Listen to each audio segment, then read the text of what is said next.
What is the cheapest thing you've ever seen someone do? 1. My grandmother, as she didn't own a computer, had to mail in all her bill payments. One month she didn't get her water bill or it was delivered to someone else by accident. Whatever the cause, her next bill was for both that month and the previous month and included a late fee that was less than the cost of a stamp.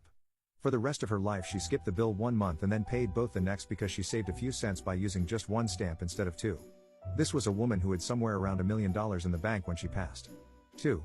My grandfather had a firmly held belief that any drink served in a restaurant should cost no more than 10 cents per glass. So if the restaurant charged $1.50 for a sweet tea with free refills, he would sit there until he drank at least 15 glasses. Nobody else could leave until he was done. 3. Saw a guy take money from the tip jar to pay for a muffin like it was nothing. Poor cashier was in shock, I guess, because she didn't say anything. And this was from a cafeteria in an office building. Guy who did this was wearing an expensive suit. 4. Going down to McDonald's for a packet of sugar for their coffee because they ran out of sugar. 5.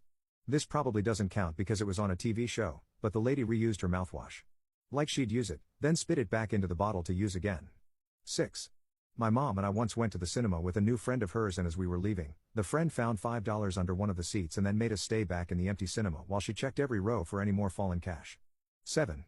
My grandma would take my brother and sister to a restaurant, and instead of buying us milk she'd make us drink the tiny creamers. 8. We used to frequent a bar/club when we were younger, because they accepted our IDs and sold $1 beers on Friday nights.